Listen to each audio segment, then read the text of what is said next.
Baba, spiritually, Samagbe ba. Baba, eno homo yi, wo ri ma wo nya wana. Ke ma si so wo nya. E mi luta amuso obe. Igi ma wa re baba gbo ima e, atemi na ahia e. Ori aye, ya you worry. So ma be agbebe go e. Ya you worry. Oma. Ngo taru ko ya tere. Wo lo wa mo re.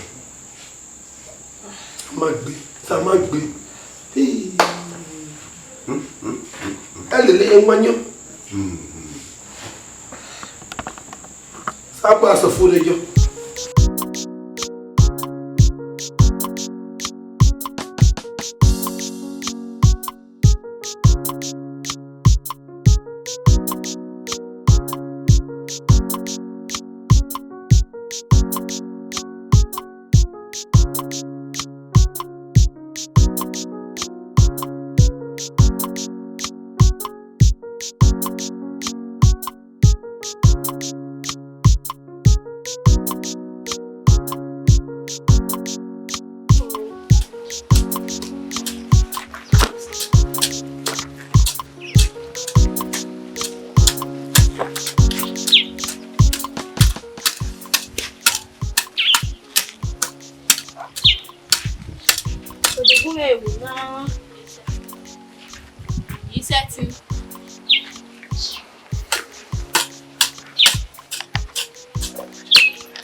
That's your woman.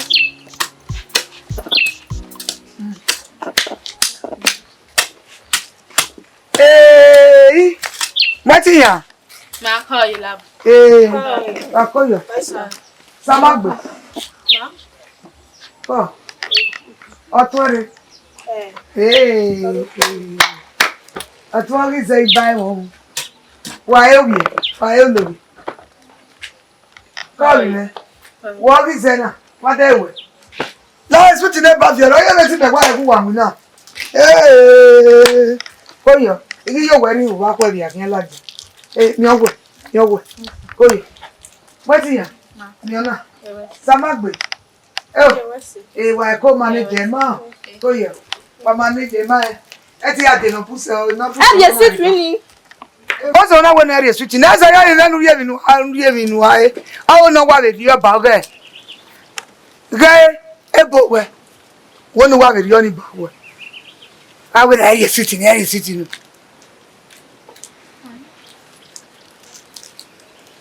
Oh, I'm my there. Call you. I call you when it's slow. Go you. Where is it for me? You who be and you. What's on it?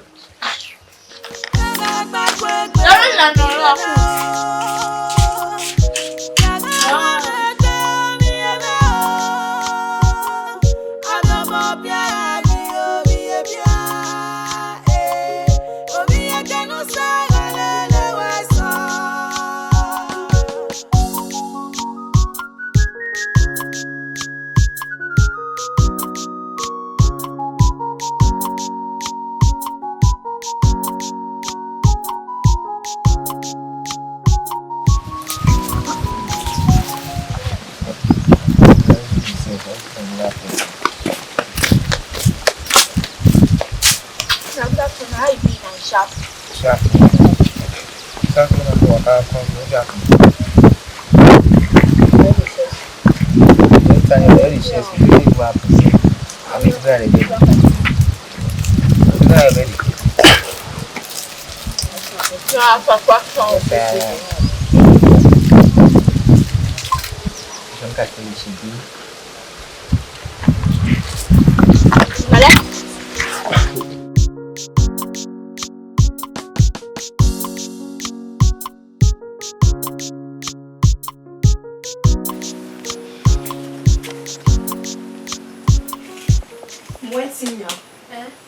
Wow, now I hope they think something. You see that if I take that thing, they think I not believe me. You will go last night. They can only hear in my anyway. So for Mano, it's a Maropa. Eh, Tammy Joy, not Tammy Joy. Wow, yeah, you and my way. The one man, one. Hey, one. The Mano. Eni awe no wa awe mo wa de mu we oh ije lo wa do bu en le wa ni pe na bi won le gbe we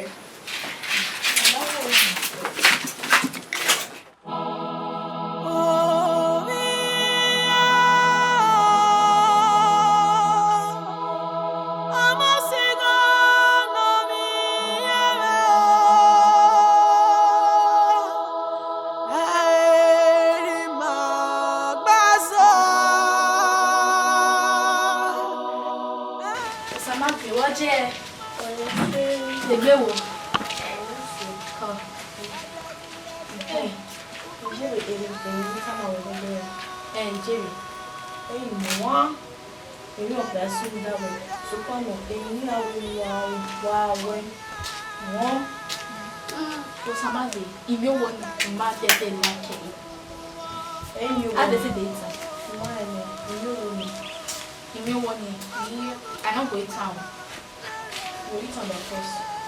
One first make a shop. I don't go eat some meat. In my team, Sir. in my team. Sir. That when you will walk, what kind? Go back one. Ah? It says I went here. I know. In my team. Sir. That when you will walk, what kind? I be telling one time we go do she say she be feeling young. In my team. Sir. Or see when no when you feel you will. Huh? Why you tell me you no feel you will when? I say when no. Sir, my team I will make good one.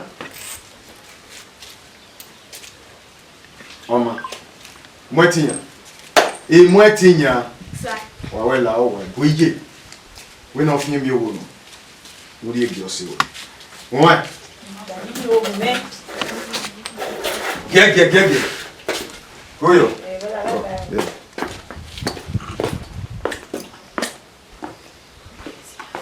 Moitinha. I was here. Everywhere.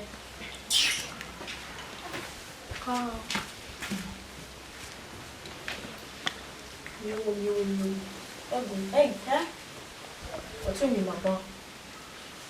Let me know me. Wait.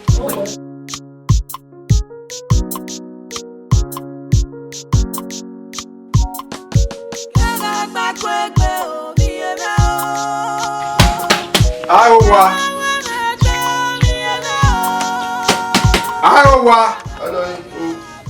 Epa domo. Domo sa.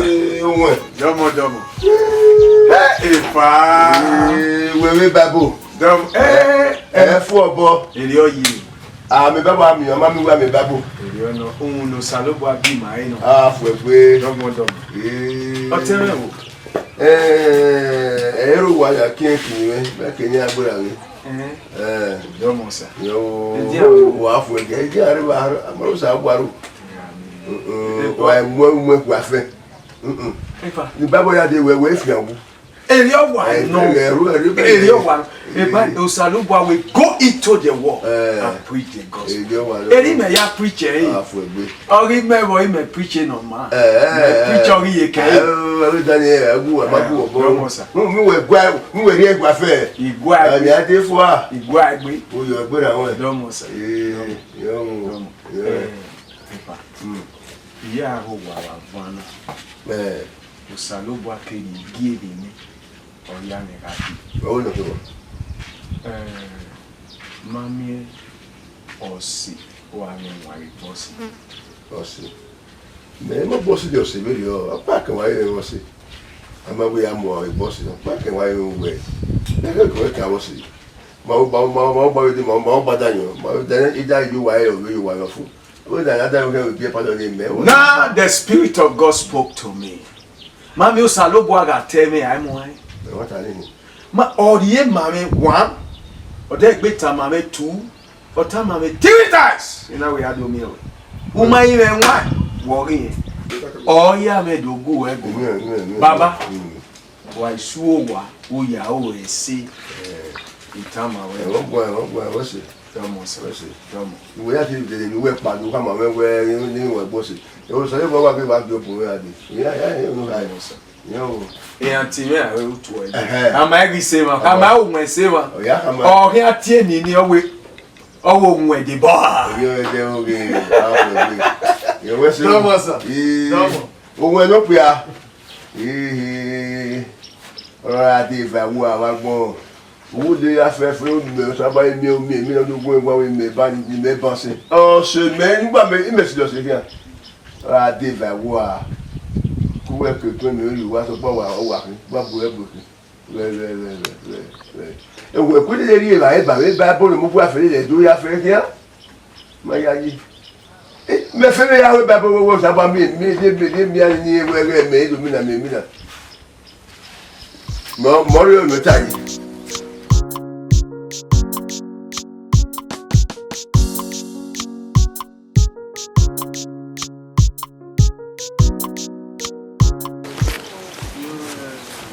Wala we. Then we be have a sort of weather permit. So we can only marry. So we are here. We can buy am. Iro izozo. You know. Bako. Kenu wa le wajo ni. Wajo. Afian gbo Osalubwa buwa. Afian gbo Osalubwa buwa. Sake mu we. Wakoyo God Emwanekhui wosi eni jaji na eguwa awe mami ebi no nwa keji ma ewe oki onko owo mami o mana di boy ni da we are anywhere o ta kole o adu wa o da okay ni wa fi wo ma awe ni nwa ya so wa bi wori o da edipo yi wa ko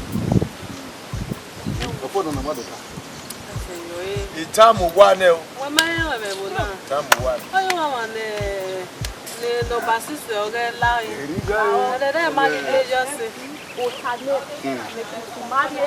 me megbe na avele na ọmọ o de mi ma wa bugo yi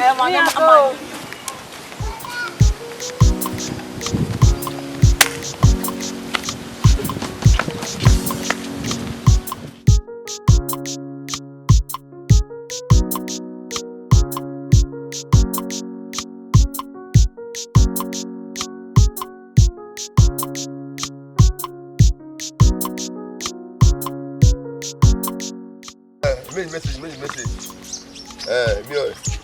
Okay. Good. Okay. It do ya to we mo.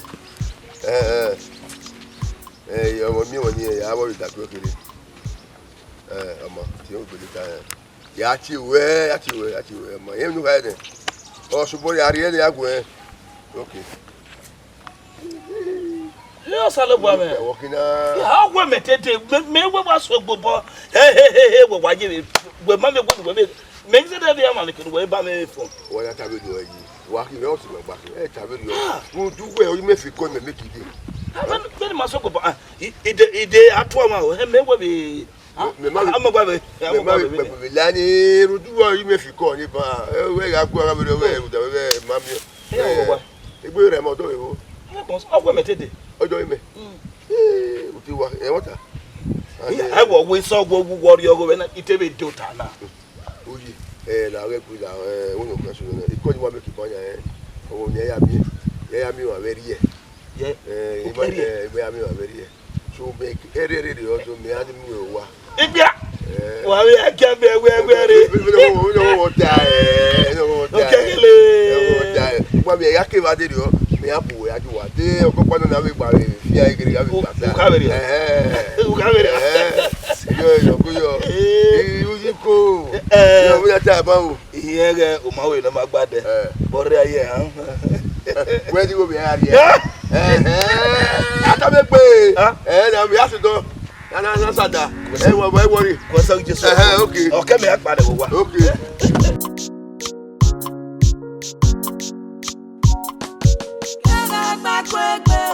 That's all. Aba hiro wa beti o. Lare ni me o.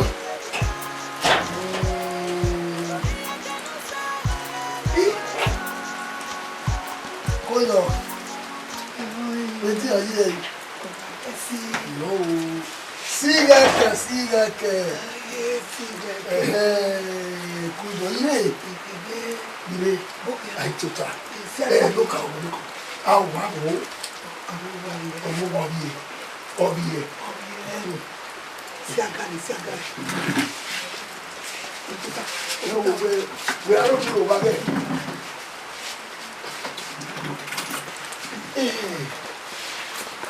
Ire.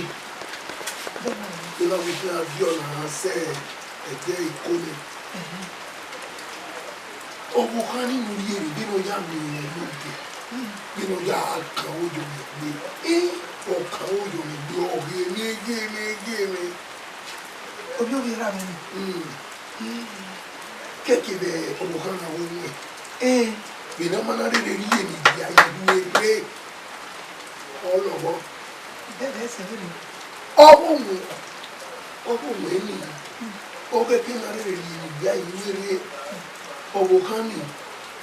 Beni bi ni na tin de be dawa. Bino ya gene ma. Mata. Okay, we do more than any man. I bow here. Can I go and go? Or not so good. It's a little bit. It's not really like it. And you do it. Not really. Hey, what will you do, honey? What we go in a while? I want anything. Maybe you say, you got Lagopon, or Lagopon, Lagopon. I will do. I will do. Eti weno. Eti meno ni. Ima ya kina di eti beti. No ni no we o meni. Ngo we bi gi ni o ga ke na wo ere. Oga bu gi. A won e. Oga bu gi na. Ano me wo won ya de na so se ni ma. No no. Inwe ya kina papa ya so ni. Okay. Ya so ni. Uredia. Na be. Wakoyo. Ale mamusa. Koyo. Oma. Ya hule sogero saki. Ya yemro kwa. Emro kwa betenge mugwe. Ihine mewe awe uye ene wa izigbe. Okuona ge usiamata ni. Ni ori ebuni adedomo mi iho isabu si ọmọ tẹ ma mi o ẹyin ìwọ ma ní ìdó kan mẹ n'ọkàn sí ọmọ tẹ wẹ bẹ n'ọbù wẹ ọgbẹ ẹyin nù ẹyin ma wà yẹ rẹ diyan. Dame kó yọ kó rere o.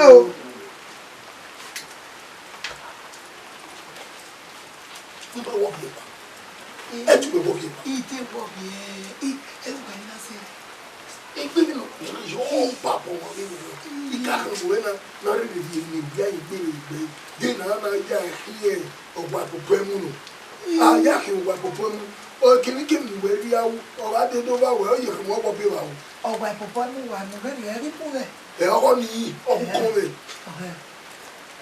aga wo ko le ni mo be wa na ya ke e do body wu o body o ko le ha be no de ba ni wa we la wa no we body ye ri lo sagie o ka me la wa me se o la wa o mai la ko ti o wa popemu ni yo ni yo be ni ta ya no ya so imu ya ha mi mu emi o we raka yiye imu ma me sa ge sire ni ha imu ma me sa ge sire o he u poni ye no ya yu on e bi ma no amoyi o la yin na bolo be abalo mo le mu wa ba ko pa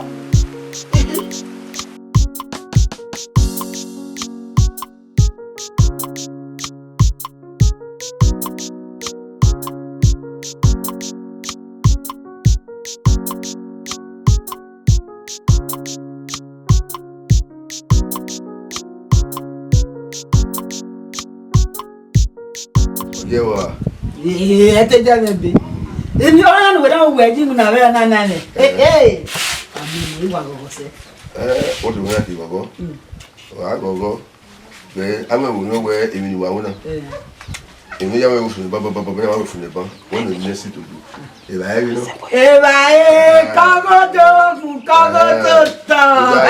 ya po we ari una o ye ke we ari ba na mo wa nya ya fe wa no e ba e bu ni awe be na ya you understand me beta de we kago nu kago no ke ya wa ni ya le na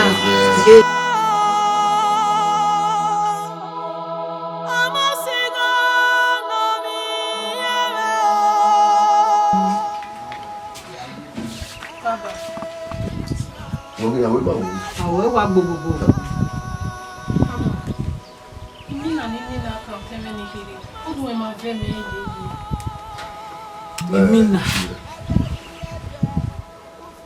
Imina oge danu ari won wo we na imina na won wo we mina so que bueno mira wa be Baba e ya wa ipiripiri yo. Igbe wa ko. wọ́n lọ kúrò sọ́kè ìrìn ẹni wẹ ẹ̀wọ̀n tún ẹ̀rọ dà ọ̀ṣọ́rọ̀ mi là ká ẹ̀yìn òwe ẹ̀wọ̀n dà. wọ́n ẹ̀rọ wà á rọ̀gbà náà wà yá gbọ̀n yá gẹ́. àbúyá fún ya kú ya gbé ẹ. Baba e oge mo ke mo da me. Imeta mo gwe mi ni emi ni mie. E owo ni atana. Ama sọ́kè ìyẹn tún mi sẹ́yìn ní wọ́n wà mí sọ ẹ̀wọ̀n tó ní sẹ́ wọ́n lọ sọ ìyá pàmìtì rẹ̀ ìyá oyún ya gbọ́dọ̀ ní ẹgbẹ́ gbọ́dọ̀ ẹgbẹ́ yà dá tó fún mi ìyá gbọ́ ẹ̀kú dọ́kẹ́rẹ́ ẹ̀yìn náà kéwì gbọ́ ẹ̀kú dọ́kẹ́rẹ́ àdúrà ẹ̀yìn mẹ́ẹ̀ wà mí sẹ́yìn sẹ́yìn máa ọ̀rọ̀ wọ̀ ní yáyé ẹ̀kọ́ nínú wọ́n ni. Bo se baba. Maka. Ya oni gele ya mi ere azepe. Ọmọ ẹ̀kọ́ yá rẹ̀ rí ọ̀gá àwọn ọmọdéyọ ó wà ká lọ́nà ìrẹ̀wẹ̀ òun yà mí ọ̀tún rẹ̀ ọmọ akínyàkínyàkínyà rẹ̀ dò this time my water fún mi. Ní ẹ̀ta ẹ̀kọ́.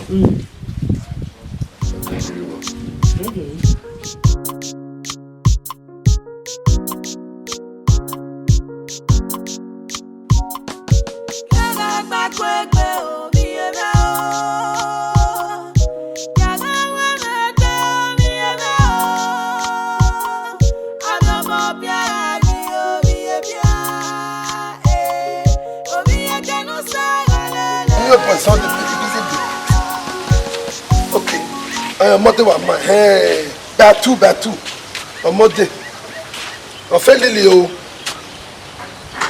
come ọmọ justin no darling adébìtì okay ọmọ ina tẹ o take care it's okay wọ́n jí yẹn okay wọ́n á sáyé kọ very important ilé yẹn jí yẹn okay. Samagbe. Imina ni wa mina kan e die me yeye. Mina kan e. Mina ni yaye e lo gbegbe o. no with be or you remember so tall. Really my am. Look. Okay. And where were we? There were you at the work here. So that one. Yes, we do the back here. After we look at it. Now walking on near la one of you. That's what we would again. That's that you're not.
Baba no dollar you.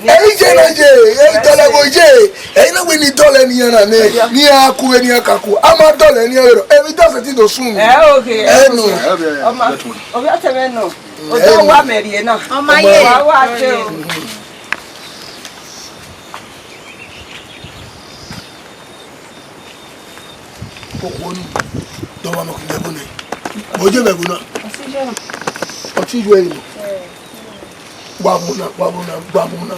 Ogena di mi ogo kabaka. Ha? No ego. Degi fuma do bomwe Mario be no se. Wona Mario be no se. No fo ani no lele hiani. Boye be bu nai. Nyewe odo debe emiti. Ezo de onare ona agwa ma be moro. Edi onare no do deba. Emi ogwi ma bana. Ma bo fofo ma be akowo. Ifungwa mwe. Ona agwa ma be moro se. Owa ma be moro. No way. Onwe mete we mi awa mure na yari moro. Onwe onwe etinogu owo kan ni oke ikoko we meti mu mo ki amu igu ere na go adije igbe ari e ba moro owo nwe ni ari na yari moro ebiebi ki ma yari moro re bona uki awa hi mota e ma na di moro owo bona do woni mesi emu ere suti yo boy imwe we memu me suti yo boy mwe imwe boke na ajebe di oye emidie no ma nwena o ma lo ese mwe Nueve no keke. Ute lueve no keke mwe imaya yu lue imwe wa gwere gbejo wona ni be de dio idi ye wo we wona ya ye tinkere ba we edeke o ke ya ye ni deke ya la Edeke. o wie fi ogwa lo ka ko o gari dio be di ene woni ka no wakoyo okeke ngwa ewe imiogo eraka isagi erake ha eni memu waba oya mega ukpongwa ngwa avinyare ani gwa mienia yaga kawari bana wa yeho sigeke oh yes sigeke dado wari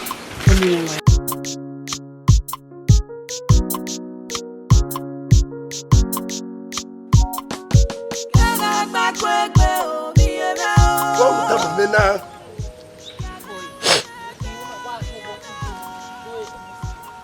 na ya ri samagbe yi ma u da wa no samagbe je ni ifu we ma fo mi e je mi no samagbe na wa ni wata ununa wa re pa yi gwa ni re ana ga gwa le ki wa heta mi agwa oje ma pite di mama mi the man of Samagbe Arabani. You have to say what. Egele oge, iya bi agwale, magu ya bi agwale. Ki ma kien as I know. There is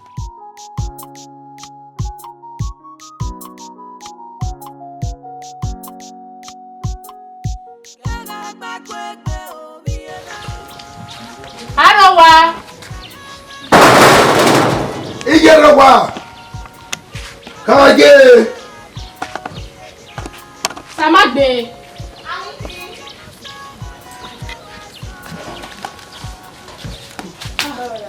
Oye. Samagbe, ube gogo fún mi ma. Ọmọ, tí màá dórí ìwé Yorùbá náà rí. Kẹ̀tí à. Tí màá dórí ìwé Yorùbá náà rí. Ọ̀làlẹ̀. Emwanekhui. Wọ́n yóò ní kẹ̀lé. Samagbe. Ẹ̀jẹ̀ tí ẹ̀jẹ̀ ọ̀ yẹ̀ bọ́.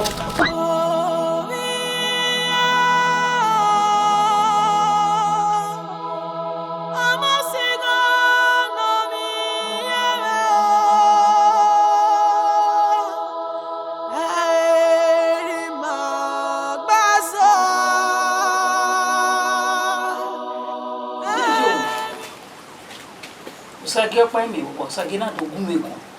Sage gumego ave. Ohun kwa me. Iye.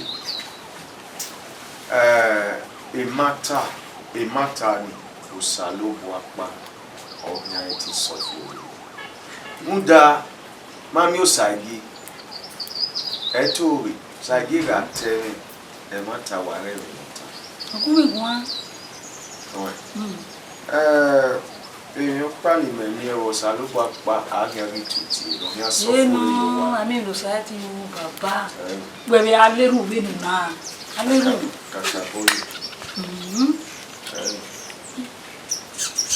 Hello, Sally. Brother, only one man, I'll go the clothes to Samagbe. Yeah, manta. Well, why we little radio or to a pastor? That's good of you. I love that. Pastor. Oh, God, make it. Iye, if you know why we iron sharpening iron. What year?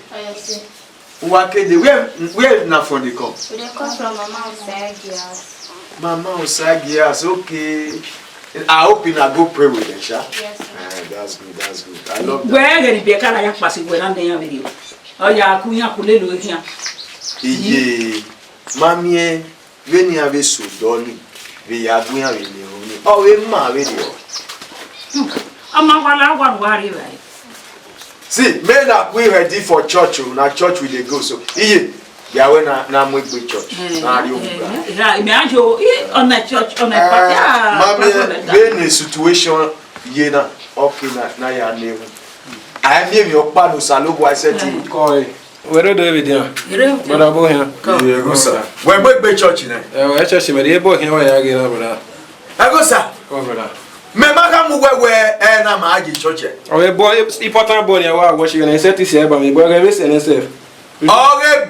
Ori se owu gawe ni mari. Iye uma bele ne go ekin odo. Wegwa. Ima bege ya o se church o salo iya ya stand be esu no. We bi esu. Yes, so ya re ke kene na watch boy ya do ba. Una ne we awo. E ko ya watch. Go sir. Wa di ori o we ne sun. When God is good, I never know just alone. Wow, ni brother. Iye we wa si we na gba lo mo pare ge. Omo si go. Okay. Whatever be ebon ati we ri opa bu we no re ge.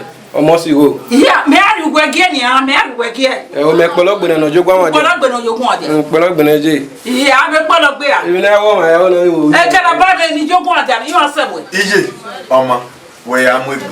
You na ga kere kwa lo ni me ya ge bo be wo da. Digo na ori eno yi. What? Ni dia ge no ya ya. Iye. Wa si gwe. Iye. Na oga na wi ya yo wu game. Uri go ni na all free na ya so free the church. Oge no ke ya age bo. Imadio bo. Eh, boy, no ge to ya si gwe we ni asu. E boy ya ge eji me we ki we that we go me ya. Esiga no kwani ni ati kolos. We dey buy ya 60. We ma be na se. Uga de ya wolowo. una de ya wolowo ya ka ma ya what about that ye te mani pe ne ya o ga de ya wolowo ona meme ki aka mi ani agba ya ni se ye ti ya mani pe gbe ma be so we se Colosi ama me iye deme we wa gebe na go sa ya we mi na ki agugu ga o wa du ri go ni eyin ya ya agebo ma be le te ma no ma go si emi ni ate Colosi Colosi iye osine iwe na ba de ogbi are no yi ameme yeah e Colosi yi ameme